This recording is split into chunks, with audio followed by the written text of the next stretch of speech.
My dear brothers and sisters in Christ, a very warm good morning to you all. आज मानव जीवन जिस परिस्थिति से गुजर रहा है तो मनुष्य को समझ में नहीं आ रहा कि मैं क्या कर रहा हूँ और मेरे जीवन का उद्देश्य क्या है। जी हाँ, प्रिय विश्वासियों, जीवन प्रभु ने हमें एक अनमोल वरदान के रूप में हर एक मनुष्य को दिया है। हमारा जीवन का अवधि बहुत छोटी है और इसलिए क्यों ना उस जीवन को हम अच्छी तरह से खुशीमय आनंदमय जीवन बिताने की कोशिश करें। लेकिन आज मनुष्य का जीवन एक नरक का जीवन के समान और धीरे धीरे बढ़ते जा रहा है। मन में शांति नहीं है, परिवार में शांति नहीं है, देश में शांति नहीं है और पूरे वातावरण में भी और इसका अनुकूल नहीं रहा है।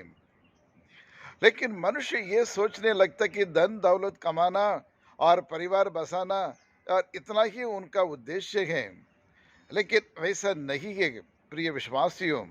ये एक बात को हमें याद रखना चाहिए कि लेकिन ईश्वर ने जिस दिन आपको और मुझको इस संसार में एक मनुष्य के रूप में हमें बनाया है तो एक विशेष उद्देश्य के लिए उन्हें बनाया है। कोई ईश्वर नहीं चाहता कि आप और मैं हमेशा दुखित रहे, मन दुखी हो और निराश हो, हताश हो, परेशान हो, पीड़ित हो, वेदनाओं को सहन करते रहे, नहीं है। लेकिन ईश्वर हमारे जीवन के लिए और 3 उद्देश्य रखा है। और पहला उद्देश्य क्या है? What is the will of God in our life? ये 3 चीज हैं। और सर्वप्रथम और आनंदित रहो। जी हाँ प्रिय विश्वासियों, आज हर एक मनुष्य का जीवन एक वरदान है, ईश्वर द्वारा दिया गया एक अनमोल वरदान है। इसलिए खुशी से आनंदमय जीवन बिताने की हमें कोशिश करनी चाहिए और इसलिए आनंदित रहो। आनंद कब मिलेगा, कहाँ से मिलेगा? धन और दौलत, नाम और पद, पावर एंड पोजीशन? नहीं प्रिय विश्वासियों। और ये आनंद का मूल स्रोत है हमारे ईश्वर। परमेश्वर ही हमें आनंद दे सकता है। जब तक हम परमेश्वर के सानिध्य में रहते हैं, जब तक कि ईश्वर हमारे साथ रहते हैं तो हमें खुशी की कमी नहीं है और हमें आनंद का कोई कमी नहीं है। और जीवन के लिए जो वरदान चाहिए, हर प्रकार के सुख सुविधा प्रदान करने वाला हमारा परमेश्वर है और इसलिए हम आनंद मनाना जरूरी है। और कई बार हम ये सोचने लगते क्या मैं वो करूं ये करूं, लेकिन ये सब चिंता करने की ज़रूरत नहीं, दुविधा में पड़ने की ज़रूरत नहीं। सिर्फ हमें इतना काम करना चाहिए, निरंतर आनंद और खुशी मनाना चाहिए। दुख में, मुसीबत में, वेदनाओं में, पीड़ा में, बीमारियों में हम ईश्वर के साथ जुड़े रहें, ईश्वर की याद करते रहें, ईश्वर का गुणगान करते रहें, ईश्वर का नाम लेते रहें, तब हमें आनंद मिलेगा। लेकिन ये संसार ये सुख और ये आनंद नहीं दे सकता है। दे सकता है ज़रूर, लेकिन लंबे समय तक नहीं। कुछ समय के बाद वो सब मर मिट जाएंगे, वो खुशी और आनंद और गायब हो जाएंगे।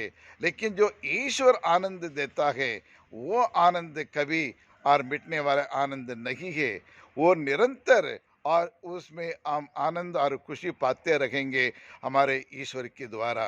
इसलिए ईश्वर के साथ जुड़े रहना, ईश्वर का नाम जपना, ईश्वर के नाम के गुणगान करना, यही हमारा परम कर्तव्य है।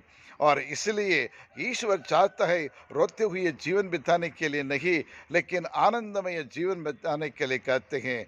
इसलिए धर्मशास्त्र कहता है rejoice in the Lord, and I say again rejoice in the Lord. सदा आनंदित रहो। मैं फिर से कहता हूँ आनंदित रहो, क्योंकि परमेश्वर तुम्हारे साथ हैं और परमेश्वर के सानिध्य में आप जी रहे हैं। और परमेश्वर आपकी देख रेख करने वाला परमेश्वर है, हमारा उद्धार करता है और हमें हर प्रकार के बंधनों से छुटकारा देने वाला परमेश्वर है, इसलिए उन पर हमें विश्वास करें। आइए हम ईश्वर से प्रार्थना करें, ये सर्वशक्तिमान पिता परमेश्वर मेरे जीवन को आशीष दे और मेरे जीवन में सुख शांति प्रदान करे, मेरे पारिवारिक जीवन में सुख शांति प्रदान करे। भले कितना भी बीमारी क्यों ना हो, लेकिन हर बीमारी से मैं बचाने वाले, चंगाई करने वाला परमेश्वर आप हैं। इसलिए इस कोरोना से, ओमिक्रॉन से, ये डेल्टा वेरिएंट से हम सबों को बचा रखे, ताकि सदा हम आनंदित रहे, खुश रहे, दूसरों को भी हमारी खुशी को बांट सकें, दूसरों को भी आनंद से जीने के लिए हम उनकी सहायता कर सकें। यही प्रार्थना हम करते हैं हमारे प्रभु यीशु क्रिस्त के द्वारा। आमीन।